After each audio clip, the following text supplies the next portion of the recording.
بسم اللہ الرحمن الرحیم۔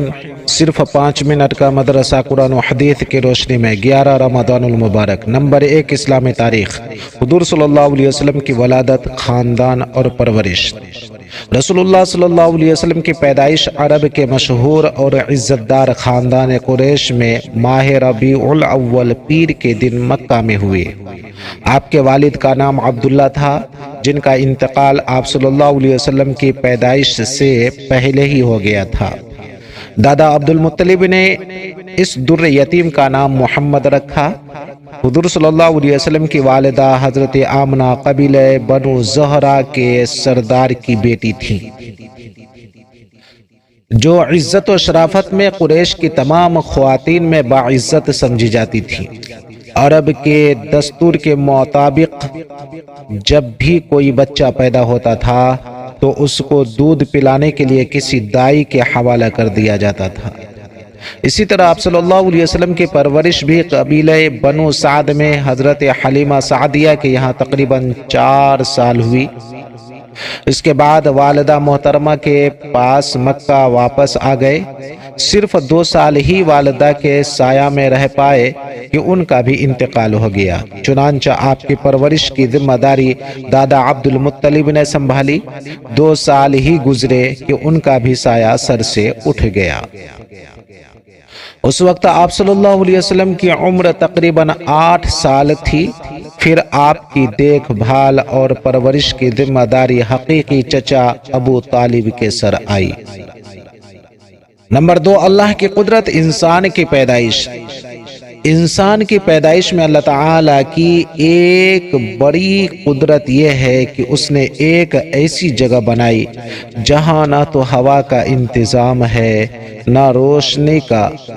اس کے باوجود اللہ تعالیٰ تین اندھیریوں میں بچے کو پالتا ہے، اس کی آنکھوں کو بناتا ہے، اس کے کانوں کو بناتا ہے، کانوں کے پردوں کو بناتا ہے، اس کے ننھے ننھے ہاتھوں کو بناتا ہے، ہاتھوں کی لکیروں کو بناتا ہے، ناخنوں کو بناتا ہے، گردے کی ہر چیز کو بناتا ہے، اور پھر اسی اندھیرے میں اس کی شکل و صورت بھی بناتا ہے۔ اللہ تعالیٰ نے قرآن میں فرمایا ہے، اور وہی وہ ذات ہے جو رحم یعنی پیٹ میں تمہاری اسی شکل و صورت کو بناتا ہے۔ سورہ آل عمران۔ نمبر 3، ایک فرد کے بارے میں بیماری یا سفر کی حالت کے روزے۔ قرآن میں اللہ تعالیٰ فرماتا ہے، جو شخص بیمار ہو یا سفر میں ہو تو دوسرے دنوں میں شمار کر کے اس میں روزہ رکھنا واجب ہے۔ سورہ بقرہ۔ رمضان میں اگر کوئی شخص بیمار ہو جائے اور روزہ رکھنے کی طاقت نہ ہو یا سفر میں ہو اور روزہ نہ رکھا ہو تو بعد میں اس کی قضا واجب ہے۔ نمبر 4، ایک سنت کے بارے میں، وتر میں کون سی سورت پڑھنا مسنون ہے؟ رسول اللہ صلی اللہ علیہ وسلم وتر کی پہلی رکعت میں سبح اسم ربک الاعلی، دوسری میں قل یا ایھا الکافرون اور تیسری میں قل ھو اللہ احد پڑھتے تھے۔ نسائی شریف۔ نمبر 5، ایک اہم عمل کی فضیلت، یتیم کی کفالت پر جنت۔ رسول اللہ صلی اللہ علیہ وسلم نے فرمایا، جو کسی مسلمان یتیم بچے کے کھانے پینے کا خرچ برداشت کرے گا تو اللہ تعالیٰ اسے جنت میں یقیناً داخل کریں گے، سوائے اس کے کہ اس نے کوئی ایسا گناہ کیا ہو جس پر مغفرت نہ کی جائے۔ ترمذی شریف۔ نمبر 6، گناہ کے بارے میں غیبت کرنے کا عذاب۔ رسول اللہ صلی اللہ علیہ وسلم نے فرمایا، جب مجھے معراج کرائی گئی تو میرا گزر کچھ ایسے لوگوں پر ہوا جن کے ناخن سرخ تانبے جیسے تھے، جن سے وہ اپنے چہروں اور اپنے سینوں کو نوچ نوچ کر زخمی کر رہے تھے۔ میں نے جبریل علیہ السلام سے پوچھا، یہ کون لوگ ہیں جو ایسے سخت عذاب میں مبتلا ہیں؟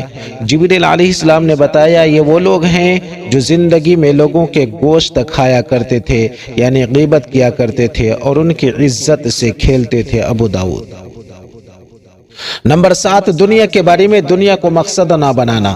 رسول اللہ صلی اللہ علیہ وسلم نے فرمایا، جس شخص کا مقصد دنیا کمانا ہو اور وہ اسی کے لیے سفر کرتا ہو، اسی کا خیال دل میں رہتا ہو، تو اللہ تعالیٰ غریبی اور بھوک کا ڈر اس کی آنکھوں کے سامنے کر دیتے ہیں۔ ہر وقت اس سے ڈرتا ہے کہ آمدنی تو بہت کم ہے، کیا ہوگا، کیسے گزارا ہوگا، اور اس کے اوقات کو اسی فکر میں پریشان کر دیتے ہیں، اور اسے ملتا اتنا ہی ہے جتنا مقدر ہوتا ہے۔ ترغیب و ترہیب۔ نمبر 8، آخرت کے بارے میں قیامت کا ہولناک منظر۔ قرآن میں اللہ تعالیٰ فرماتا ہے، اے لوگو اپنے رب سے ڈرو، بے شک قیامت کا زلزلہ بڑی ہی ہولناک چیز ہے۔ جس روز تم اس زلزلہ کو دیکھو گے تو یہ حال ہوگا کہ ہر دودھ پلانے والی عورت اپنے دودھ پیتے بچہ کو بھول جائے گی، اور تمام حمل والی عورتیں اپنے حمل گرا دیں گی، اور تم لوگوں کو نشہ کی سی حالت میں دیکھو گے، حالانکہ وہ نشے کی حالت میں نہ ہوں گے، لیکن اللہ تعالیٰ کا عذاب بڑا ہی سخت ہے۔ سورہ حج۔ نمبر 9، طب نبوی سے علاج، تلبینہ سے علاج۔ حضرت عائشہ رضی اللہ تعالی عنہا بیمار کے لیے تلبینہ تیار کرنے کا حکم دیتی تھیں اور فرماتی تھیں کہ میں نے رسول اللہ صلی اللہ علیہ وسلم کو فرماتے ہوئے سنا کہ تلبینہ بیمار کے دل کو سکون پہنچاتا ہے اور رنج و غم کو دور کرتا ہے۔ بخاری شریف۔